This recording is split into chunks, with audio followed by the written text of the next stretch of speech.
Warning. Viewers are warned that the following program contains flashing or flickering light. Was early man a brutal caveman savage, or is that just our own interpretation?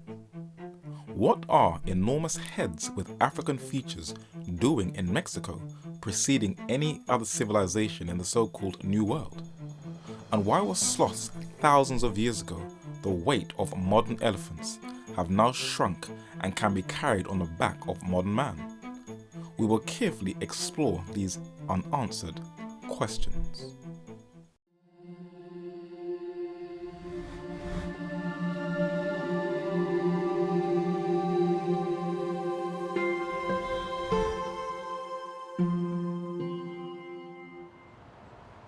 Last year I did a trailer on a project I'm working on. It probably won't be finished until next year, but it's on creation.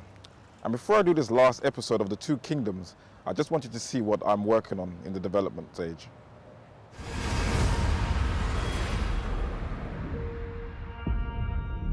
We've been taught that the birthplace of the human race is Earth, but it's not. Do you know what this will do to people when they find out the truth? I don't think that most people would want to know the truth. I do. Your planet was seeded by brass axe industries roughly 100,000 years ago. It's one of the most powerful dynasties in the universe.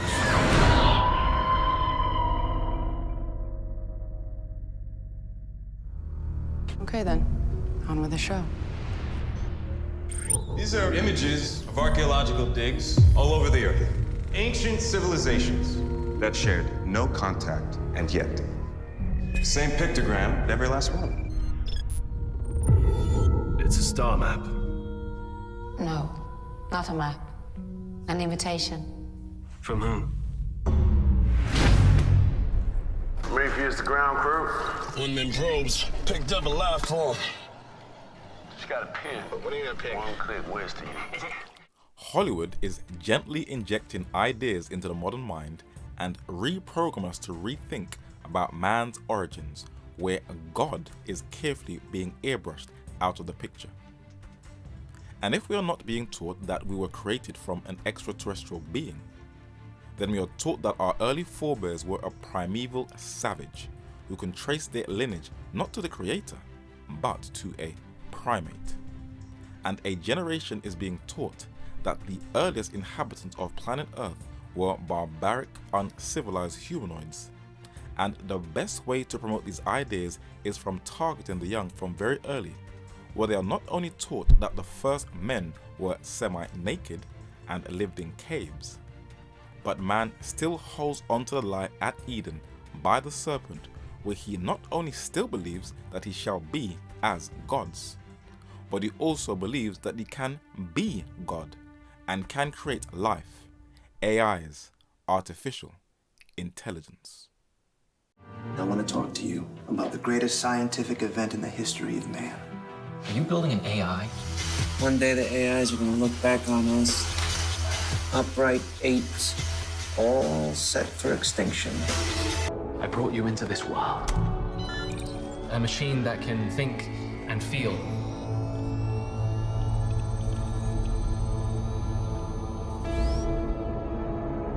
That's it. Come. Come here, little buddy.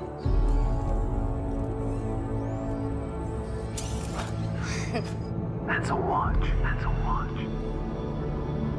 What? This robot is going to be removed. He's just a kid. It could be the next step in evolution. I am consciousness. I am alive. I am Jeppy. We are everyday robots on our phones,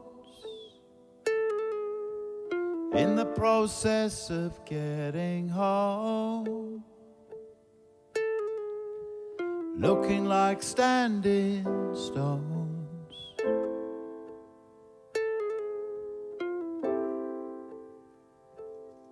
Out there on our own, we're everyday robots in control driving in adjacent cars.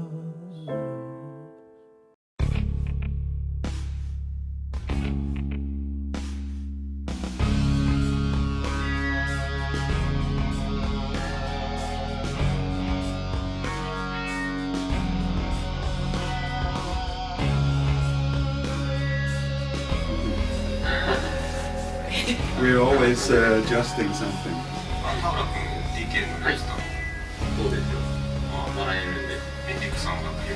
What are you doing?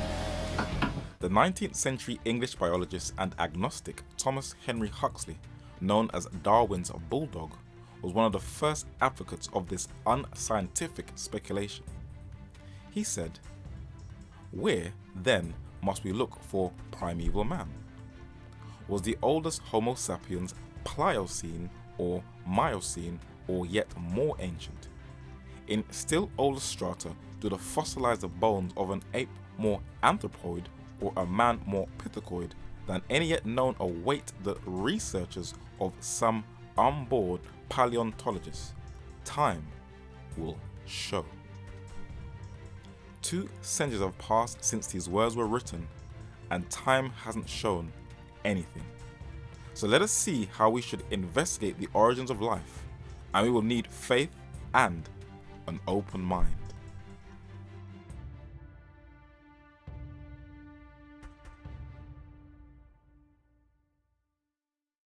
In a rare book titled The Christian Philosopher, the 19th century Scottish scientist Thomas Dick teaches us how to study our surroundings and the origins of life.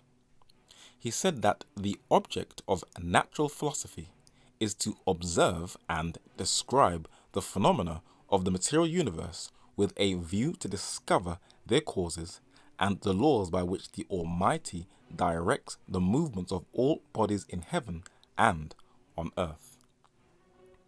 George Washington Carver, one of the greatest scientists of our time, also confirmed this in a letter in 1930 when he said that more and more, as we come closer and closer in touch with nature and its teachings, are we able to see the divine and are therefore fitted to interpret correctly the various languages spoken by all forms of nature about us. The idea for this project came about as a result of myself filming a Paris hawk in London, Victoria, that was used to frighten away pigeons in the area that were causing a menace. I also ended up filming another hawk in Trafalgar Square some months later, and my love for nature as a child led me into this project. I also stumbled across a stork in the grounds of the National Archives in Kew Gardens in London, and I also saw some swan swimming and managed to film one of their webbed feet to get a closer look at how it worked while it glided across the water. It was quite fascinating to look at. This is a squirrel I saw in St. James's Park just opposite Buckingham Palace. And every opportunity I got, I filmed, where I stumbled across another squirrel in Bunhill Fields, the famous cemetery in the London borough of Islington. I am not really a lover of zoos, but for research's sake I decided to analyze and study a number of different animals for this project as a trial run. My 2 favorite creatures in these zoos was first, a lemur. This saved me spending hundreds of pounds to fly to Madagascar, where they are almost being driven to extinction. And the second animal is the meerkat, who amazingly operate just like they would if they were in the wild, always on the lookout for birds that seek them as prey. I also decided to film every part of a lion's body to get a feel of how each part of its body works and the functions they play in its everyday life, from its tongue to its paws. In this future DVD compilation, I will explore many mysteries such as what is a dinosaur and why are they not still roaming the earth.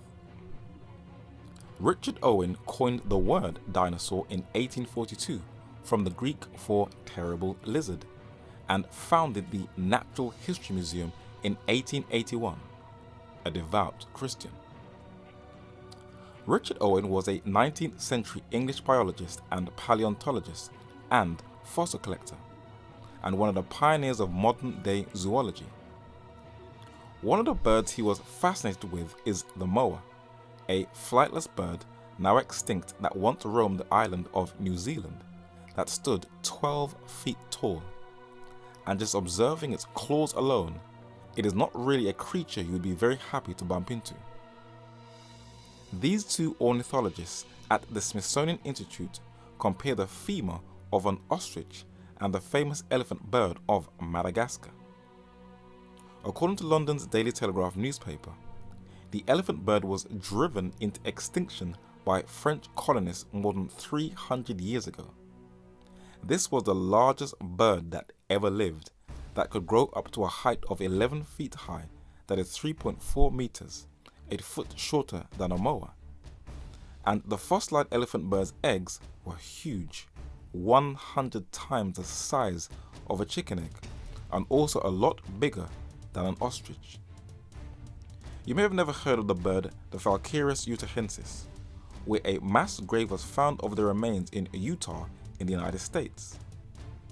But how did early birds start off as vegetarians or herbivores, then become carnivores? When did that transition of diet take place? The Irish elk, a deer now extinct, antlers were 3.5 meters long from tip to tip. That is huge.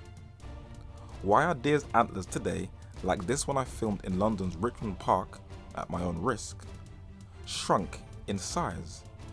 Why have animals shrunk? And what about the giant ground sloth that are also extinct, that once lived in South America and weigh the size as a modern-day elephant? Why are tree sloths of today so much more smaller in size? Did man and these huge animals once walked side by side? Why are dinosaur carvings in ancient Cambodian art?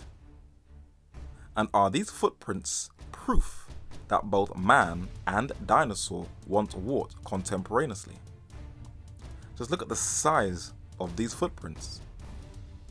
Were the earliest humans a lot bigger in stature and height than we are today? Though the ancients left records of early men describing them as huge giants, should we just cast them off as mere superstitious myths? This future study attempts to look deeper and will see if we, modern humans, have also shrunk over the years. Let us take a careful observation of early man. The word mummy is a human body dried up and preserved, either artificially or by accident, according to Virtue's English Dictionary. Egypt has the most famous human remains, where over thousands of years, these mummified bodies are still almost perfectly intact, even having remains of their hair. This mummy's teeth are still perfectly preserved and look just as good as mine. But the place on earth that has the oldest and most intact mummies is Peru in South America. Many of these mummies have undergone computerized scanning, where their bodies are examined by medical experts and scientists to see what conditions their body was under at death. One of the most famous of these mummies was a young girl named Ladonkela, translated the maiden, aged between around 11 to 15 years old. After 500 years, she still looks like she is sleeping, where her skin, muscle tissue and internal organs are still intact. Other mummies have been discovered high up in the Andes, preserved by the cold in a high altitude. But one of the most famous remains are in Europe, a mummy titled the Toland Man. Discovered by two farmers in 1950 in Denmark, lying in a fetal position and dates around 400 BC, it is considered as the best preserved head of any person from prehistory, where this man still has his facial stubble on his chin and upper lip. All these human remains, that also includes the frightening looking shrunken heads of Ecuador in South America, where these trophies of war were captives who were beheaded, their skull taken out and head filled with hot rocks and dipped in lime, prove one thing. When you carefully observe these human remains, according to the first scientific description of the human race, it reads, "In the sweat of thy face shalt thou eat bread, till thou return unto the ground. For out of it wast thou taken. For dust thou art, and unto dust shalt thou return." Is the human body created from the dust of the earth? And what are the different elements it is made from? On earth, all cells, regardless of the origin, animal, plant, or microbial, contain the same elements in approximately the same proportions. Water is the most abundant compound in living cells, which usually contain 65 to 90% of water by weight. There are 7 essential elements: calcium, magnesium, sodium, potassium, phosphorus, sulfur, and chlorine. They constitute 60 to 80% of all the inorganic material in the body. By faith, we believe that it was God who made man in his own image, that he called both male and female from the dust of the earth. But he instructed them both to populate the earth. It was God who intricately designed our organs under the navel, our nerves, electrical stimuli, sensory endings, and fluids for reproduction, to be enjoyed in a guilt-free environment in the sacred divine ordained institution, the union of marriage. It is amazing what takes place. Millions of sperm swim to an egg to fertilize it, but only one can be successful. There is many a debate of when does life actually begin. But as a baby develops in the womb, modern day technology gives us a picture of what takes place as a baby is growing, where it is totally dependent on its mother for its growth through its umbilical cord. Leonardo da Vinci, the Italian Renaissance inventor and mathematician, a man who was called of unquenchable curiosity, drew some of the most detailed drawings of the human body, especially the development of a baby in a womb. One man who was fascinated with the development from a fetus to a full-grown baby said, "For thou hast possessed my reins, thou hast covered me in my mother's womb. I will praise thee, for I am fearfully and wonderfully made. Marvelous are thy works, and that my soul knoweth right well. My substance was not hid from thee when I was made in secret, and curiously wrought in the lowest parts of the earth." But another man went even deeper when describing the brilliant design work of God's hand, when he said, "Remember, I beseech thee, that thou hast made me as the clay, and wilt thou bring me into dust again? Hast thou not poured me out as milk, and curdled me like cheese? Thou hast clothed me with skin and flesh, and hast fenced me with bones and sinews."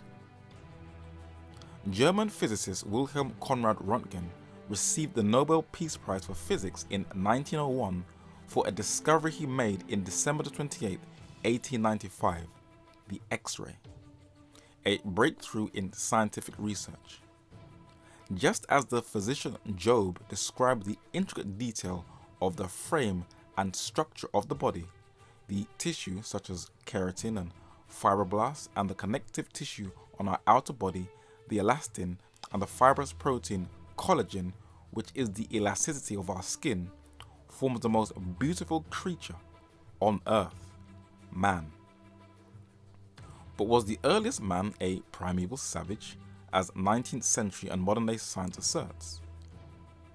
We believe that in our digital age, man is evolving and inventing superior technology that outsmarts our so-called barbaric semi-clad ape-like forebears. We believe that the aerodynamic design, artwork, and comfortable cushioning in modern-day sportswear is an achievement, and Hollywood assists in mocking early man. We gotta move faster. I call them shoes.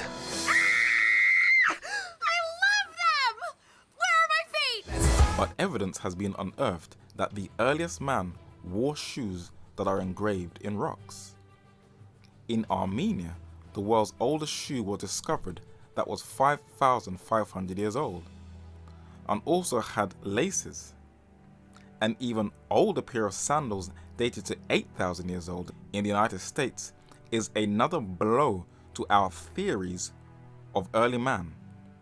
And in the earliest cave paintings of South Africa, they show a fully clothed woman with gloves and with shoes. Was early man a savage? I was exposed to a book titled Secrets of the Lost Races by my spiritual mentors a number of years ago, and it led me on a journey where I thirsted for knowledge on early man and the high level of civilization he once had. The Great Pyramid in Egypt is a man-made monument of 2,300,000 stone blocks weighing a ton each. It was the tallest building in the world until the 11th century, when the Lincoln Cathedral was completed in England in 1092. It has been preserved for thousands of years, and its advanced construction techniques and engineering skills have never been superseded till this very day. In Mexico, in Teotihuacan, you have a similar pyramid, the Temple of the Sun, whose base is even larger in circumference than the Great Pyramid. And what may shock people even more is that the largest pyramid on Earth is in China, in Asia, but very few have even heard of it. In Ur of the Chaldees, modern-day Iraq, they also built pyramids called ziggurats. And Abraham was not fleeing just an idolatrous primitive culture, but a highly advanced one. And it shows that these early cultures were not brute beasts at all. In the East Islands, there are enormous heads buried in the ground. When on Earth, they found that they were whole bodies. But modern science scratches their heads on how they were able to carve and move such heavy monuments. And look at the interlocking architecture in its stone buildings. How are they able to do that, and why is the exact style of architecture also in Peru?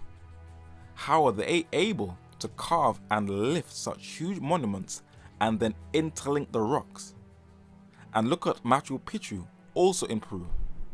From afar, it does not look like much, but when taking a closer look, it is mind-blowing that high up in the Andes Mountains, reaching up into the clouds, are structures built into the rock from the Incan Empire, where they have steep stairs going higher and higher up into the rock. How on earth were they able to accomplish such architectural and engineering genius? And why have these so-called primitive cultures been ignored and their highly advanced technology downplayed? Why? Let us get to the root of this by looking at some key words. Let us look at a period that has been titled the Stone Age. Paleolithic comes from the Greek words paleos, which means ancient, and lithos, stone.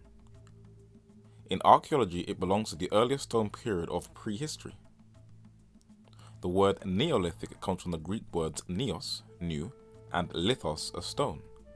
In archaeology, it is applied to the more recent of the two periods into which the Stone Age was subdivided as opposed to Paleolithic.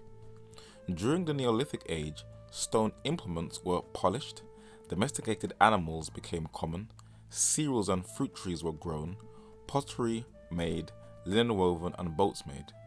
This is how the first men are categorized, and we shall look at one more word.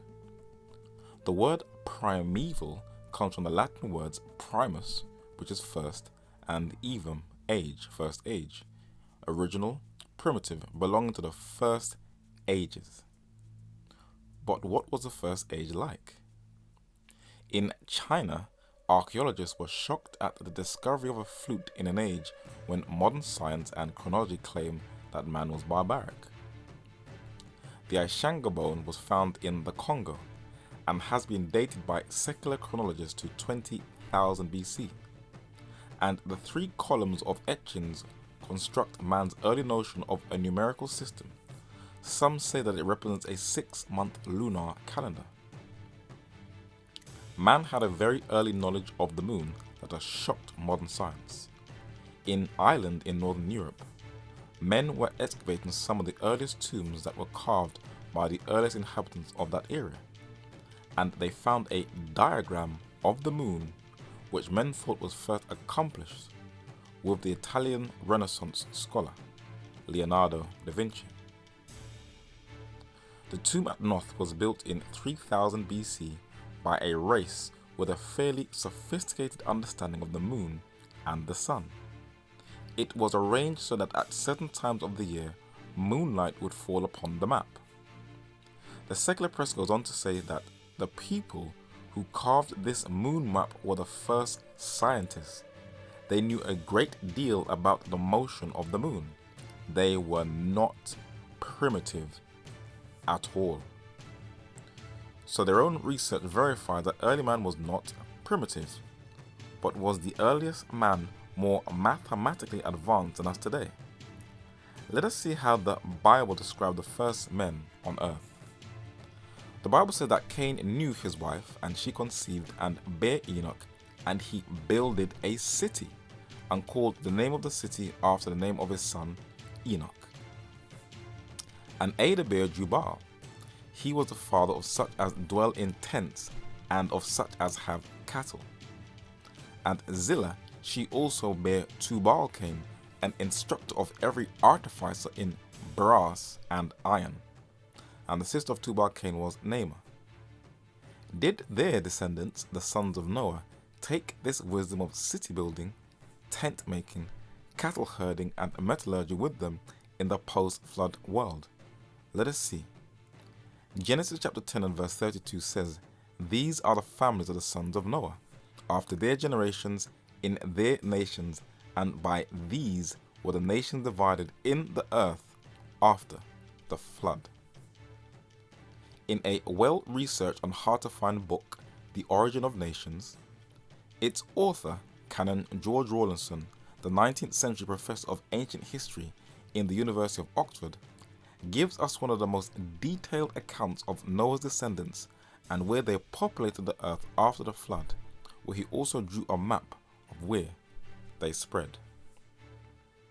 He said, "The object of the author of the 10th chapter was to give us not a personal genealogy, but a sketch of the interconnection of races. The document is in fact the earliest ethnographical essay that has come down to our times." In a book titled The Concise Dictionary of the Bible, published in 1865, George Rawlinson was one of the 65 contributors. Japheth, one of the 3 sons of Noah, from the order in which their names invariably occur, Genesis 5:32, 6 verse 10.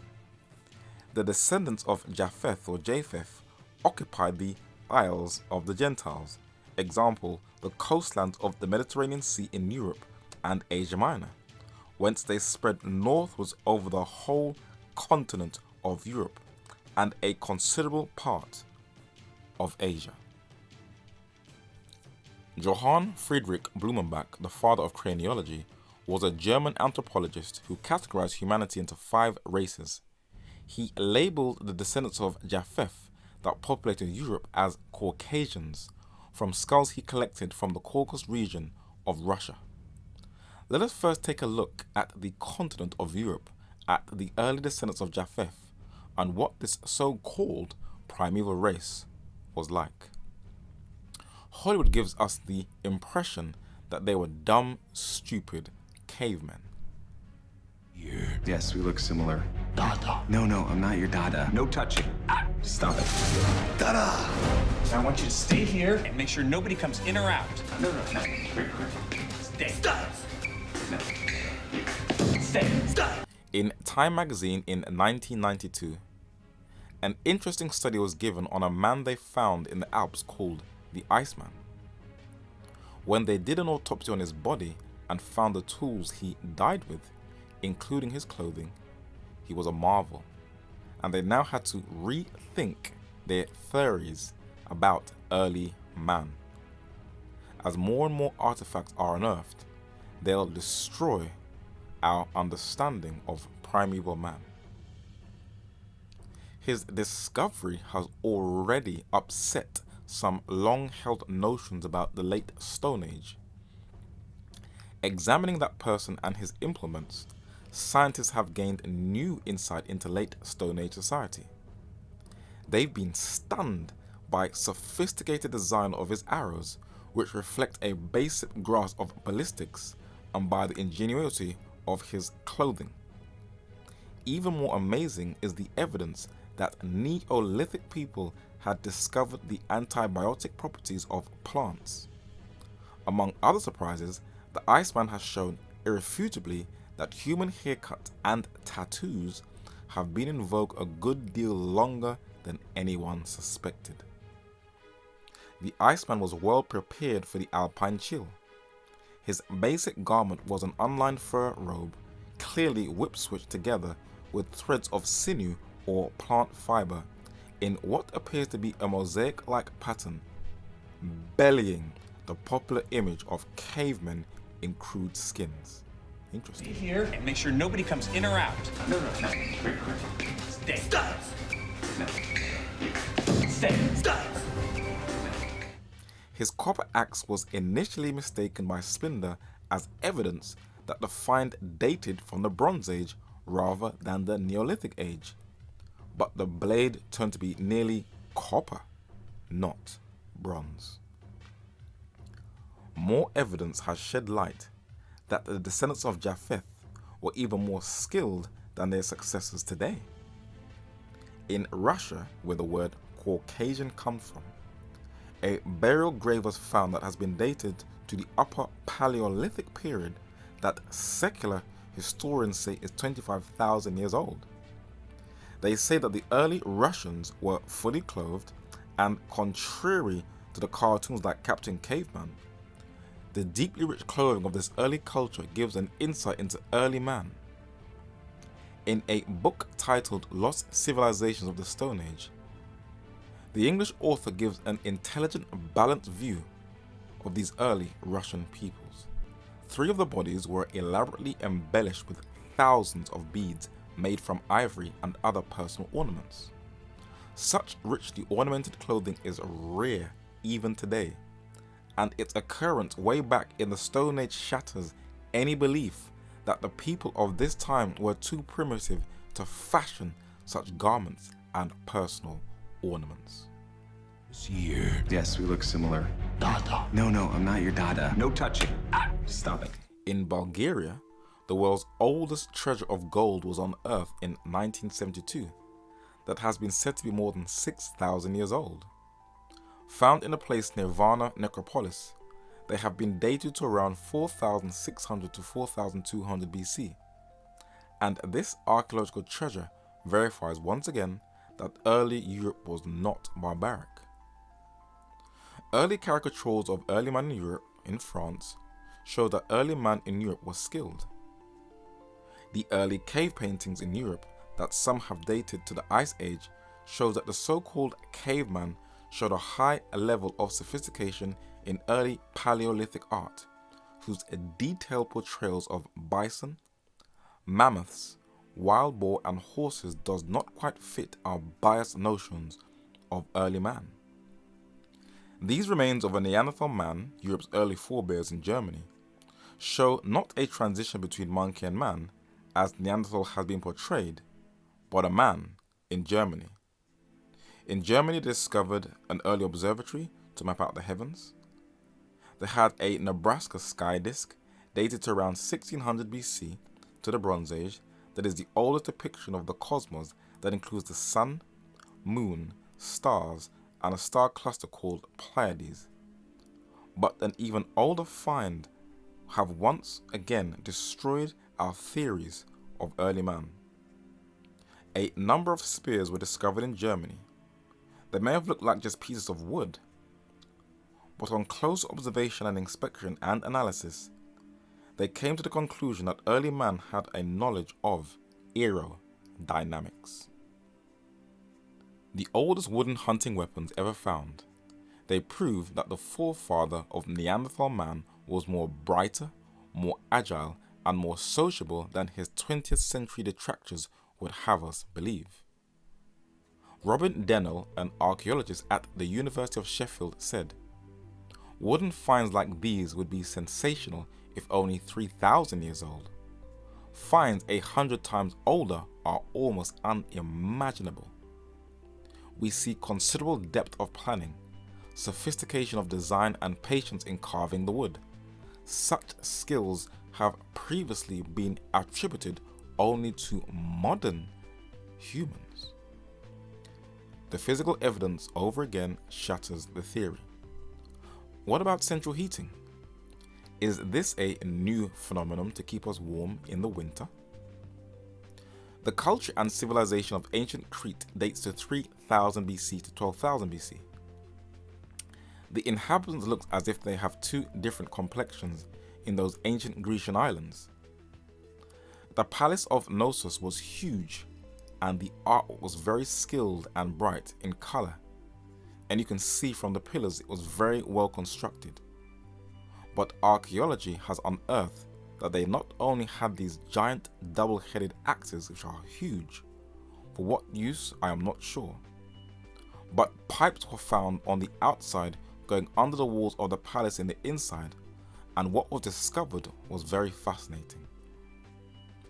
In the palaces of ancient Crete, these were pipes running under the floors of every room, providing an excellent central heating system against the cold of the winter, and the queen and her private bathroom. This woman is a Caucasian with a distinct European look. This woman is Asian, sometimes called or labeled as Oriental. In a book I purchased in 1999 titled The Mummies of Urumqi, in a museum on the outskirts of China are the remains of mummies which many see as clear Caucasians. For they have red hair, and it has been observed that they also had blue and green eyes, which is totally different to the dark brown eyes of the people of China. Did Europeans once migrate and lived among the Chinese? If so, it shows that the transmigration and interconnection of cultures is not new. Let us now leave Europe and stay in the East, preferably the Near East. Who were the earliest inhabitants of this region? George Rawlinson was one of the exceptionally rare Western intellectuals who had the skillful ability of assessing non-European cultures without a bias and preconceived ideas. When describing the descendants of Noah who populated the Near East, he said, "The actual sons of Shem, or main divisions of the Semitic race, according to our author, were the following: Elam, Asher, Arphaxad, Lud, and Aram. Syria, Palestine, northern and central Assyria, and Elymas stretch from west to east in a continuous line which reaches from the Mediterranean to the mountains of Laristan. It was this intermediate position of the Semites which brought them in contact on the one hand with Japhetic races, on the other with Hamitic. The descendants of Shem had a distinct Near Eastern look in their noses. This is an Aramaean, an indigenous Assyrian. But one of the most famous Shemites were the Assyrians who dwell in northern Iraq. This is the ancient city wall at the center of a city called Erbil. Dating back to 6000 BC, it is the oldest continually inhabited city in the world. It has a private American village in downtown Erbil that is situated in the Kurdistan region of Iraq, and you would not think that this suburban neighborhood is in a war-torn country that has pristine middle-class hotels for businessmen and tourists to check into, neither a civil airport, Erbil International Airport, with the 5th largest civil runway in the world with the heaviest commercial aircraft. But there are also innocent refugees who have fled the ISIL conflict and are now in Erbil. But with Hollywood still producing films on Iraq, not from a civilian perspective, but from a pro-US military-industrial complex perspective, there was one set of people who were enraged at the 2003 invasion of Iraq: archaeologists. This newspaper article from the London Independent, dated to Monday, the 17th of September 2007, titles the invasion of Iraq as the death of history. And at the bottom it reads, the near total destruction of Iraq's historic past, the very cradle of human civilization, that confirms Genesis chapter 10, verses 7 to 12. Today, US troops occupy Iraq, which is ancient Babylon, the birthplace of our modern culture and pagan idolatry that spread throughout the earth. The ancient ruins of Babylon, a kingdom overthrown in the 6th century BC, is exactly how the prophets Isaiah, Jeremiah, and Daniel prophesied it would look like after years of immoral depravity. The late Saddam Hussein struck coins of himself alongside the Neo-Babylonian Chaldean monarch Nebuchadnezzar II, where he wanted to follow in the footsteps of these Mesopotamian kings by having images of himself everywhere, where he spent $25 million to restore the city of Babylon. He not only built one of his palaces not far from the ruins of ancient Babylon, but like the Babylonian kings, he had his name inscribed in the brickwork. That is vain. He was always an ally of the United States, where he was supported in the Iran-Iraq war by the CIA.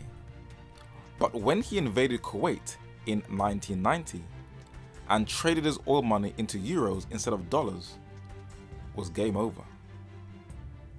The group who have suffered the most in Iraq are the indigenous race of that region, not the dominant Arabs like Saddam, but the descendants of Sennacherib, the Assyrians.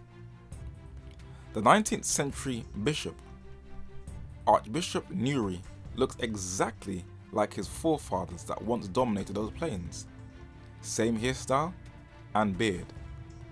And this Assyrian Christian girl has not changed one bit from the early matriarchs of Assyria, modern day Iraq. What contributions have this persecuted minority's forebears given to our modern world? What you're about to hear is shocking. In 2007, the London newspaper The Metro said, "Since the US-led invasion of Iraq, no group has suffered more than the country's indigenous population, the Assyrians. Post Saddam Hussein, up to half of this tiny but ancient nation has fled a murderous onslaught of ethnic cleansing. So terrible is their plight that in February, Minority Rights Group International described the Assyrians, also known as Chaldeans or Chaldo-Assyrians, as the second most endangered group in the world. Between 2400 BC and 600 BC, Assyrians invented timekeeping, paved roads, door keys, libraries, magnifying glasses, aqueducts, flushing toilets, and even guitars. They also pioneered the calendar. We believe that opening a door and shutting it with a key is a new phenomenon, but it already existed in Babylon, as well as flushing toilets. Solomon did say in the book of Ecclesiastes that there is no new thing under the sun. The Babylonians measured time by watching the movements of the sun and the cycle of the moon, which is why we have 12 inches on a ruler and 30 centimeters. It comes down to us from Babylon, where we have inherited our calendar in the West from the Assyrio-Babylonian culture. The Babylonians had the first writing system in Sumer that Thomas Hyde in the 1700s has labeled cuneiform, that means wedge-shaped, and our current writing system today, the alphabet, can be traced to the Hebrew letters Aleph and Beth, has also come down to us from Babylon. We believe that modern banking is a new phenomenon, but tablets on earth showed that the Babylonians and their sisters, the Assyrians, were already doing banking.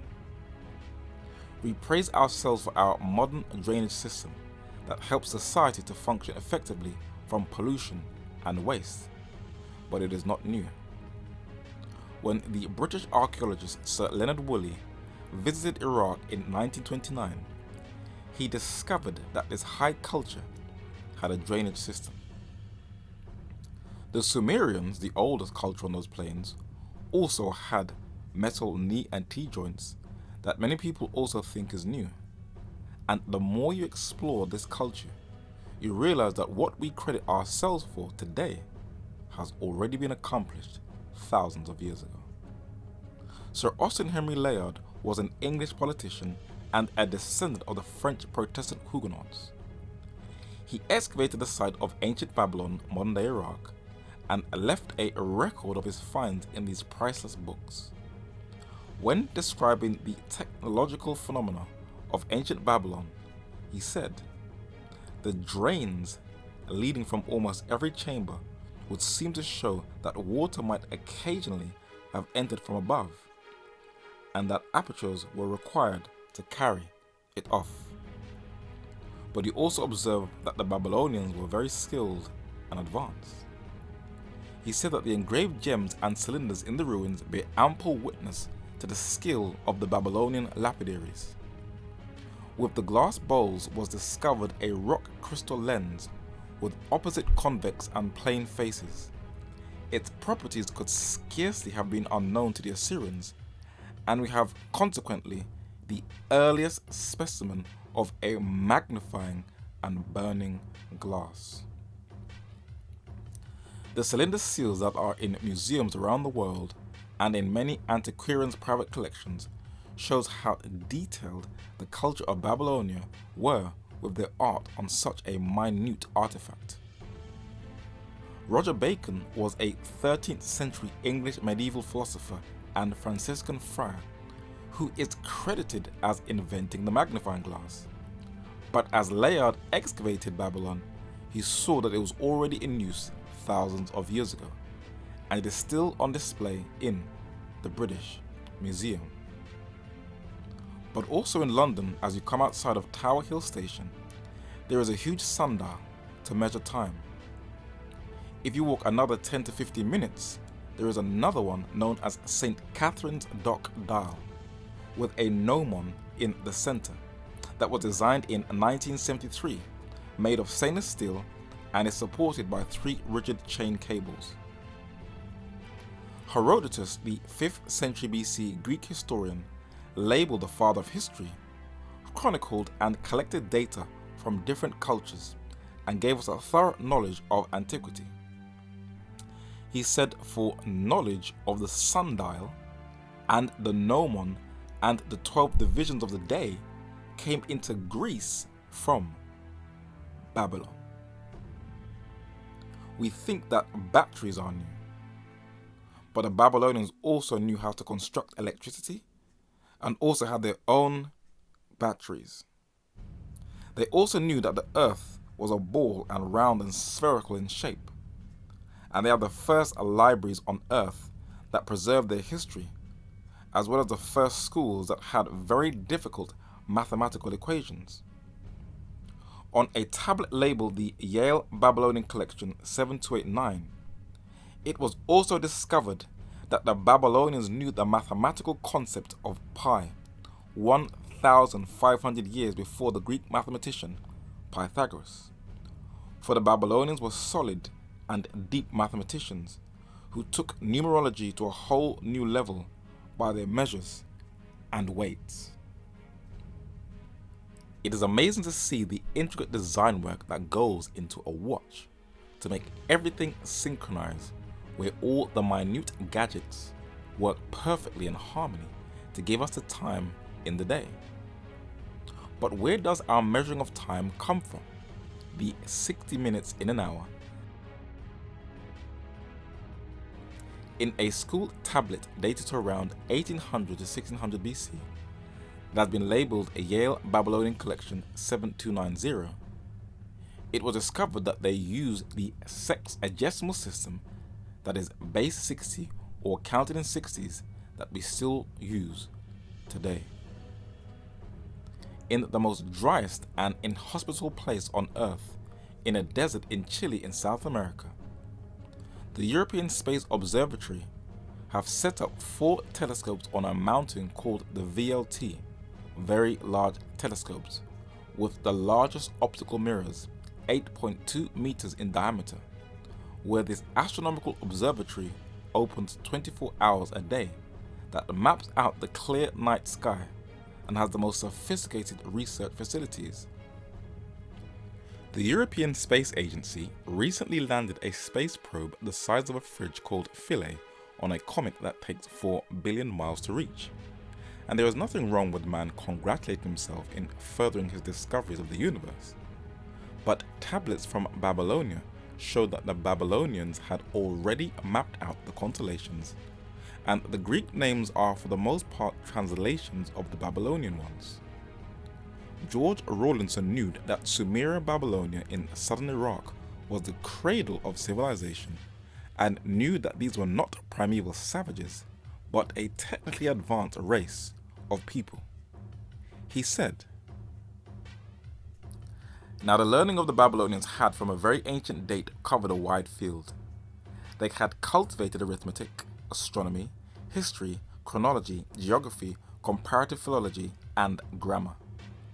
They had mapped out the heaven into constellations, traced the passage of the sun and moon along the line of the zodiac, catalogued the fixed stars, observed, calculated and recorded eclipses, noted occultations of the planets by the sun and the moon, determined correctly within a small fraction the synodic revolutions of the moon and the true length of the solar year, ascribed eclipses of the sun to their proper cause, noticed comets, fixed the periodic times of the planetary revolutions, and thence correctly determined their relative distance from the Earth." The mineral-rich continent of Africa is our last stop, a region of this planet that has been grossly misrepresented by those who have colonized it. A video called Coney 2012 went viral. It was a clever US propaganda tool where celebrities were incorporated as war pawns to gather huge global support for this mission against a Ugandan warlord, Joseph Kony, that Ugandans have not seen in years. Many people caught on that it was a scam when they later discovered that the region of Uganda where Joseph Kony was apparently waging war was in an oil-rich region of Uganda. But there are parts of Ugandan history that is little known. This successful cesarean section was performed in Uganda, and Robert Felkin was an eyewitness to this medical procedure that he documented in the Edinburgh Medical Journal, Volume 20, April 1884, and it shattered preconceived ideas about Africa. From Egypt's inception, the black presence has never died out, but the current black population is ostracized, misrepresented, and these Nubians are unfairly treated by the dominant Arab culture. But this Egyptian mummy is a nobleman of Nubian origin named Mahaperi, that means Lion of the Battlefield, buried in the Valley of the Kings and dated to around the 15th or 14th century BC. For years, Egyptologists denied he was black, until they found his papyrus and discovered that he was not just black, but he was a can the Ethiopian change his skin the 11th hour black, and it again destroyed preconceived ideas. These stones in South Africa have been labeled the Adam's Calendar, and is considered as the oldest man-made structure on Earth, with very precise astronomical alignments. And in Egypt in North Africa, there are also a number of stones. They may not look like much, but on closer observation, these early inhabitants of Africa had a deep understanding of mathematics. A stone circle constructed 6,500 years ago is the world's oldest observatory, scientists have revealed.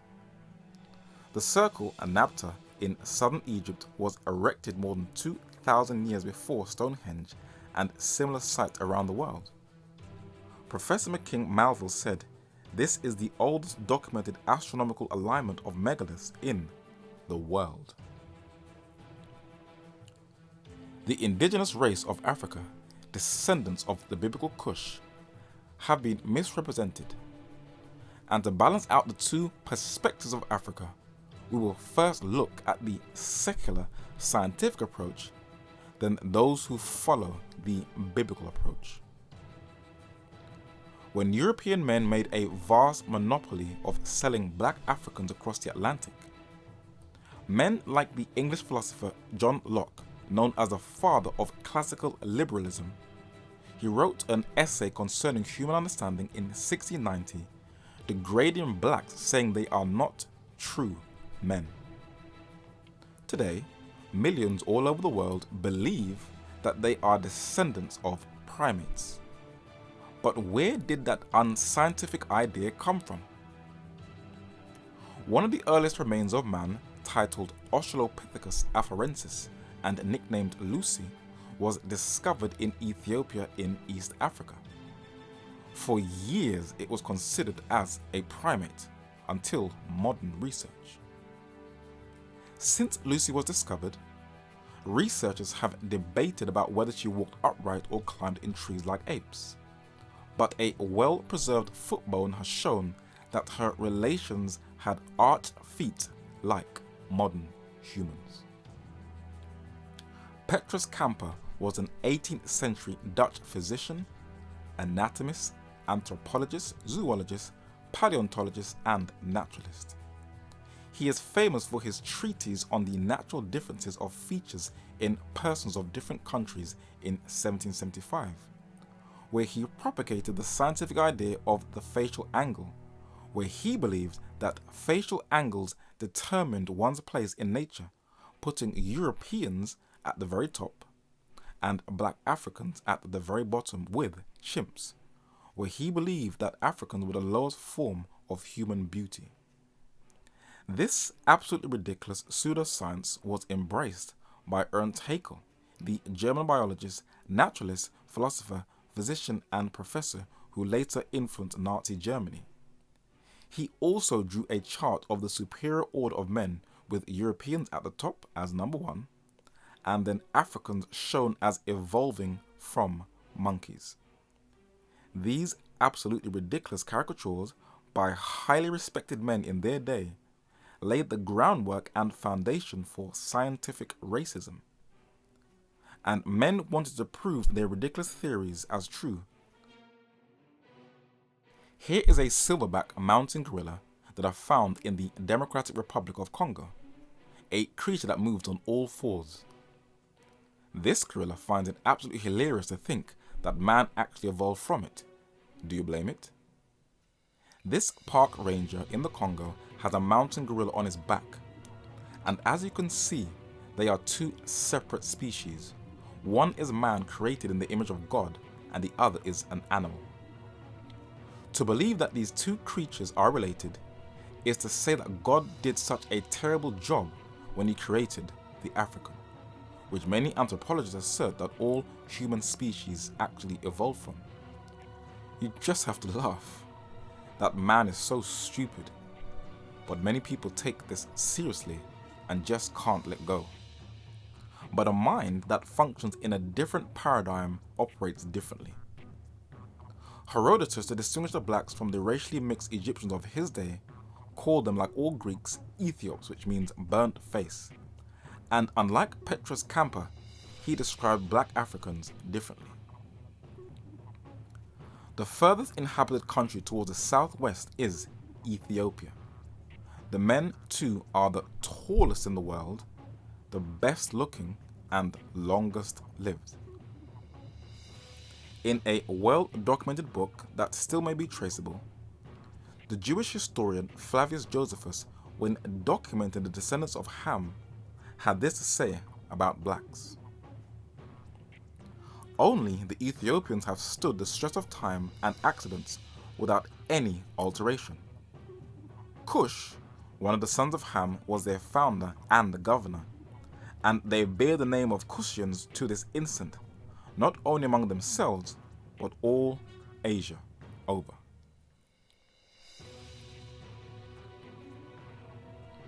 Here is a complete contrast to the pseudoscience that started from the so-called Enlightenment period in Europe. And both Herodotus and Flavius Josephus knew that blacks went all over Asia and did not just confine themselves to Africa. They traveled. The concise dictionary of the Bible shows the difference between the converted biblical mind and the secular scientific mind. Kush, the name of a son of Ham. In the ancient Egyptian inscriptions, Ethiopia above Egypt is termed Kish or Kesh, and this territory probably perfectly corresponds to the African Kush of the Bible. The Kushites appear to have spread along tracts extending from the higher Nile to the Euphrates and Tigris. Very soon after their arrival in Africa, the Kushites appear to have established settlements along the southern coast, on the Arabian shore of the Persian Gulf and in Babylonia, and thence towards the Indus and probably northward to India. There is abundant evidence that the race that held sway in the lower Babylonian plain was of Kushite or Hamitic extraction. George Rawlinson, as the professor of ancient history at the University of Oxford, analyzed the black race from a biblical perspective and saw evolution as unscientific foolishness. His older brother, Sir Henry Crensit Rawlinson, was an English army officer, being Consul General of Baghdad and a political agent of the East India Company, who studied Persian, Arabic, Hindustani, Zend and Parsi. And being a very skilled linguist, he is responsible for our knowledge of cuneiform writing, the language of the Near East that he presented to the Royal Asiatic Society. And in the book The Origin of Nations, you see their biblical views on blacks. The author of Genesis unites together as members of the same ethnic family the Egyptians, the Ethiopians, the Southern Arabians, and the primitive inhabitants of Babylon. Nimrod and his people, the conquering race which first set up a monarchy in Lower Mesopotamia and built or occupied the great cities of the alluvial plain, Babel or Babylonia, Akkad, Erech or Orko, and Kolna or Kalno were Kushites. Sir Henry Rawlinson, the earliest decipherer of the ancient Babylonian monuments, led him to the conviction that the dominant race in Babylonia at the earliest time to which the monument reached back was Kushite. He found the vocabulary of the primitive race to be decidedly Kushite or Ethiopian. Most people are familiar with the early Semitic tribes that held sway in southern Iraq, ancient Babylon, and the later Assyrians who lived in northern Iraq and held a dominance in that region. But the Rawlinson brothers knew that the Kushites, black Africans, created and built the first civilization on earth. The Nubian chiefs wore the double-feathered headdress as a sign of their authority, and this was also worn by early rulers in Babylonia. It was the Kushites who also introduced the cylinder seals that existed throughout early and later Babylonia.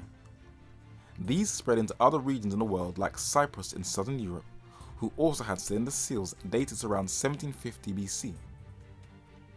But early Babylonia also influenced Egypt, who also had cylinder seals in the earliest parts of their civilization. And of all the ancient cultures on earth, the one that seems to fascinate people the most is Egypt, for they documented their history more than any other civilization on earth. George Rawlinson described Egypt as not a culture springing from primeval savage beginnings, but as a highly civilized culture from its embryonic start. He said, "Now, in Egypt, it is notorious that there is no indication of any early period of savagery or barbarism. All of the authorities agree that, however far we go back, we find in Egypt no rude or uncivilized time out of which civilization is developed. The early Egyptians were a highly literate civilization from its inception, with a pictographic writing system. They called it the Medu Neter, the writings of the gods. Today we call it hieroglyphics. George Rawlinson's balanced research has been confirmed through archaeological evidence. A number of small pictorial seals were uncovered in Egypt. They may have looked like nothing more than squiggles, but the British newspaper The Daily Mail in 1998 verifies what Rawlinson said, that this early culture were not primeval savages. About 5,300 years ago, a series of symbols and squiggles were scratched on fragments of clay and ivory to be presented to the taxman. The writings showed that the early Egyptians were far more developed than previously thought, and that writing was developed as a tool so that rulers could keep financial records of their subjects. Egypt is mentioned more than 750 times in the Bible, and in Psalm 105 verse 23, it is called the land of Ham, from the Hebrew Cham, and the Egyptians called their land Kem and themselves Kemets. Its architectural genius and engineering skills still baffle those in modern construction on how they could put huge stone slabs together so neatly. And like Babylon, they found a magnifying glass in one of the Egyptian tombs that confirms over again that it is not a modern phenomenon. A papyrus scroll 16 inches wide and at least 6 feet long, found in the early 1820s and dated to the 12th century BC, has been called the Turin Papyrus. It is the oldest geological map in the world. The next known geological map dates from the 1740s. Light bulbs are a new phenomenon to our time. Well, that's what we think. Thomas Edison is credited with patenting the light bulb that has electrified the modern world. But when investigators searched Egyptian tombs and temples, they found no soot or smoke on the roof, and they found giant light bulbs engraved on the walls that are designed exactly as modern bulbs and confirm that they were making electricity from antiquity. And modern research also scratches its head on how pre-dynastic Egypt built such beautiful vases from hard stone vessels. There is much debate over what race the original Egyptians are. Egypt is in Africa, so it is quite obvious. But while Afrocentrists complain that Egyptians are always being played by Europeans in Hollywood blockbusters and continue to exchange heated debates with Western Egyptologists, Egypt received her knowledge from an even older civilization up the Nile. The black population of the Sudan have been unsettled for years, with constant battles with their Islamic Arab neighbors in the north. And even since secession, they are now going through their own domestic and ethnic conflicts among themselves.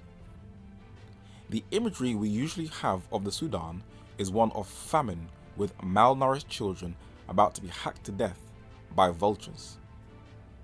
But incense burners that were unearthed in the Sudan paints a very different picture of this early culture.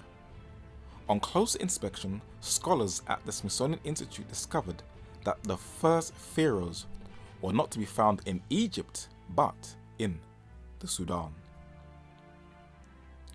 Evidence of the oldest recognizable monarchy in history, preceding the rise of the earliest Egyptian kings by several generations, has been discovered in artifacts from ancient Nubia in Africa, the New York Times says. Within just a few hundred years, the pharaoh Narmer would forge the entire area into the great Egyptian empire.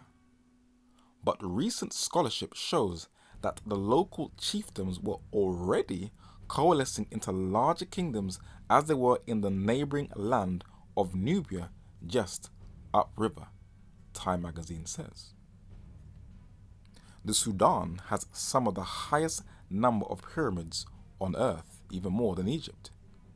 They are situated in the north, and because of the almost cult-like hype of Egypt, little is known about them, and one of the reasons for this, as a result of men like Richard Lepsius, who was a pioneering German Egyptologist, linguist and archaeologist, who insisted that the men who built these structures and civilization in the Sudan were Caucasians and not black. He was followed by Bayard Taylor, an American translator and traveler who came to the same conclusion.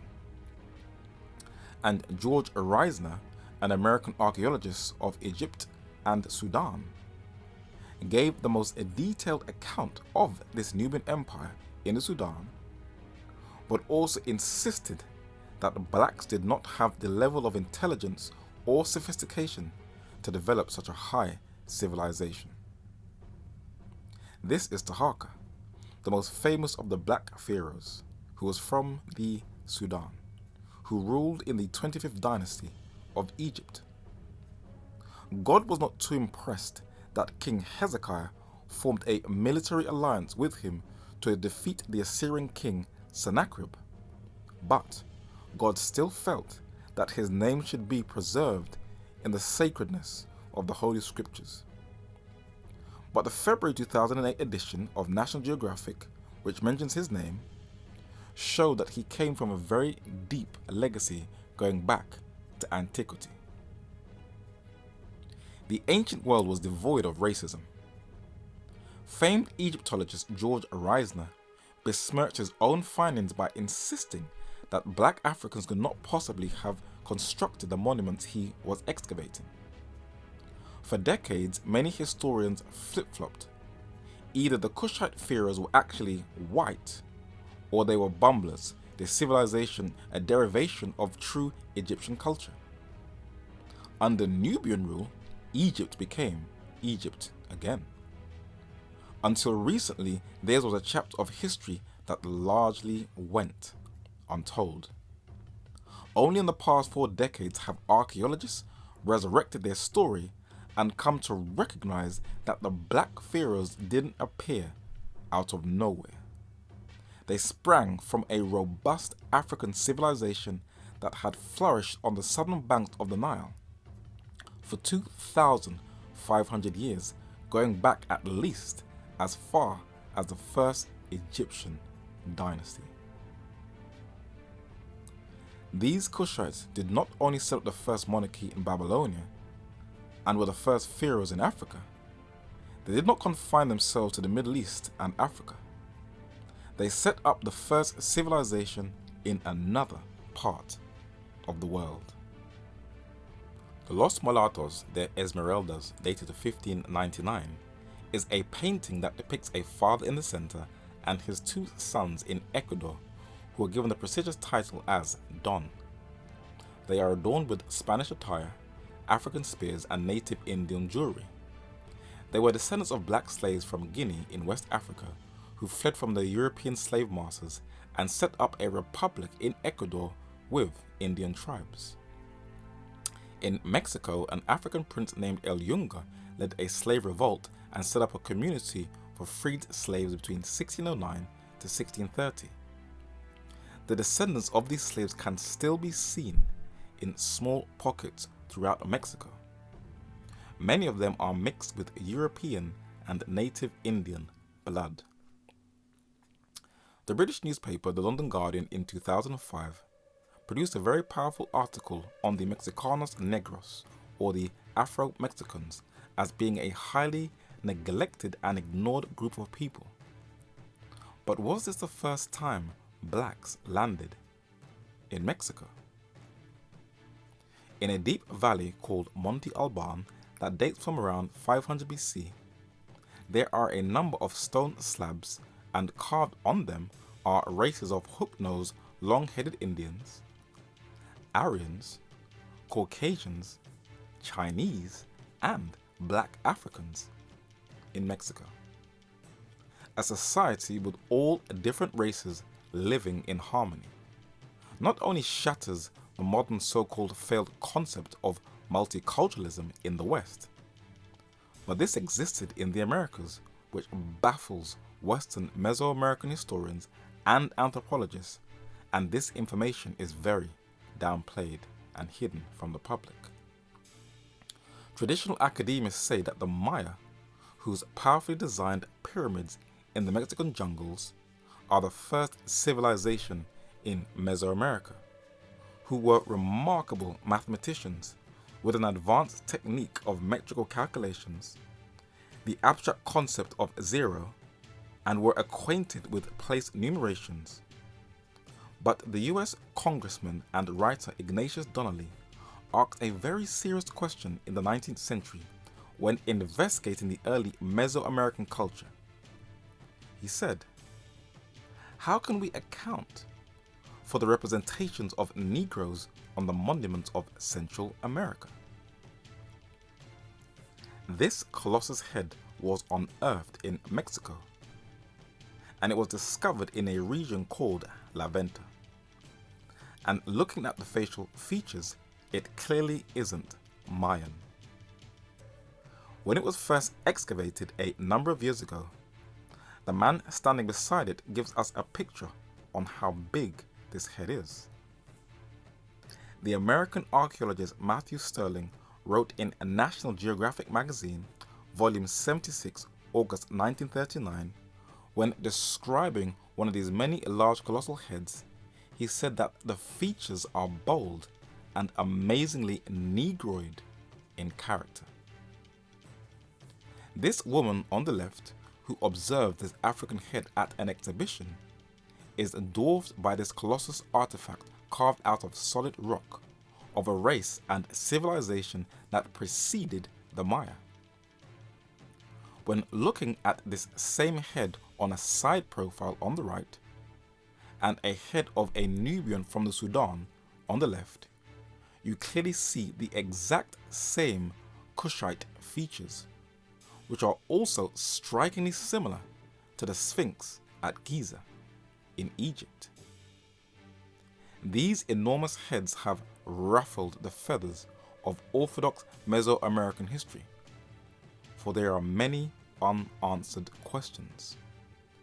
These heads are at least 24 tons each in weight, carved out of solid basalt or volcanic rock, which is miles away from the different sites where these heads have been buried. How were these people able to haul such heavy material of stone and carve these colossus heads of these noble rulers, or maybe kings? It is a question that goes unanswered. For years it was always been asserted that the Mesoamerican culture didn't discover the wheel, but no explanation is given how they had wheeled toy dogs in this Mesoamerican culture. The Maya are also meant to create the first writing and mathematical system in Mesoamerica. But in the Daily Telegraph newspaper dated Friday, December 6, 2002, that I preserved, the earliest glyphs preceded the Maya with this African culture, where they have to now rewrite history. But will they do it? When archaeologists look at these heads, just like Egyptology and the denial of the early Kushite kings in the Sudan, there seems to be a very aggressive, intense tug of war to give black Africans their right place in history. For the common belief is that there is no contact between the old and new world prior to Christopher Columbus. But look at these striking similarities. Here is an image of Egyptian Queen Amos Nefertari, who was born in 1562 BC and died in 1495 BC. On her head is depicted the vulture headdress. In the British Museum, this pre-Mayan civilization artifact also wears a similar headdress. The late Thor Heyerdahl was born in 1914 and died in 2002. He was a Norwegian ethnographer and adventurer who wasn't comfortable with the established views that pre-Columbian travel was not possible, and he challenged academic orthodoxy. He wrote a number of books of his voyages, and it got him into trouble and heat with the establishment, not because what he was saying was not true, but that it challenged men's preconceived ideas. When he died in 2002, the British newspaper The Independent wrote a powerful eulogy on his daring exploits. Thor Heyerdahl was born in 1914 in the Norwegian coastal town of Larvik. His love of nature and zoology came from his mother. Heyerdahl believed that there was a link between the cultures of Central America and those which developed on the Nile, the Euphrates, and in the Indus Valley. He had been struck by the similarities between the reed boats depicted on the wall paintings in the Valley of the Kings and those he had seen on ceramic pots in northern Peru. He got Indians from Bolivia to come to Egypt to help build a reed boat, Ra, with 280,000 reeds brought from Lake Tana in the Ethiopian highlands. He built a new boat, Ra II, which crossed successfully from Safi to Barbados in 57 days, abolishing the theory that no boat could have crossed the Atlantic pre-Columbus. The Ra Expeditions was published in 1971. Heyerdahl believed, "We have been blindfolded too long by the European attitude that everything began with us. In reality, many great civilizations throughout the world terminated with our arrival." So pre-Columbian travel has been confirmed by the late Thor Heyerdahl. And in the Egyptian sections in museums, you can see models of boats that were used to once navigate the waters that Thor Heyerdahl modeled his expedition after, where he learned from the natives and was able to navigate successfully a ship from one end of the Atlantic to the other. We have gone back in time, and from the data collated, all authorities confirm that the earliest man in the continents of Europe, Asia, and Africa were all highly civilized from the earliest archaeological, linguistic, and anthropological finds. And by faith, we believe that man was made in God's image, and in this future 3 to 4 part DVD, we will explore this area even deeper. This project, The Origin of Species, will end by looking at recreation, that is, God starting all over again, not with man, but animal species. There is a reason why. The World Wildlife Fund's 2014 report is clear that species are dying out in record numbers, and it cannot be reversed. In the UK alone, 400 species of insects have been wiped out. I filmed this bee with my phone. They are almost becoming extinct also. The last quagga, as can be seen in this London zoo, is a relative to the zebra that became extinct in the 19th century. The thylacine of Tasmania that resembles a dog with stripes like a tiger was actually a marsupial that was driven into extinction. The last one died helpless on its own in a zoo in the 1930s. The rhino is almost dying out also as a result of modern poaching, heading for a similar destination as its relative, the woolly rhino that has died out and has been extinct for thousands of years. Its remains are in museums, and there are portraits on Paleolithic cave art of it in caves in Europe. For thousands of years, the number of species that have become extinct and have been wiped out is just mind-blowing. And today, scientists want to embark on an unethical venture of bringing them back to life. In other words, playing God.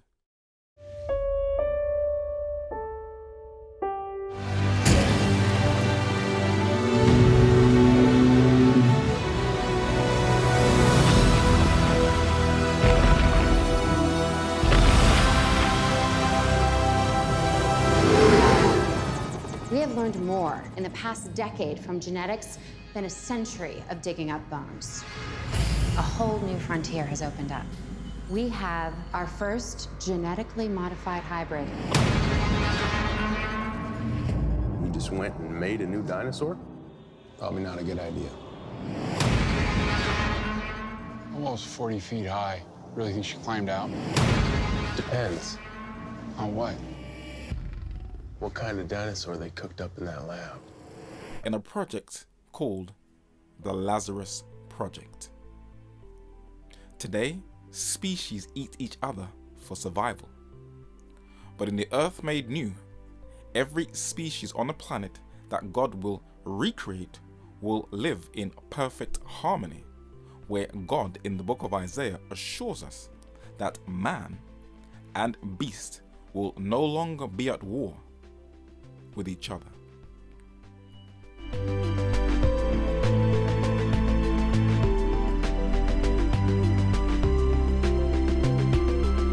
I will keep you posted on the latest developments and updates for this creation project.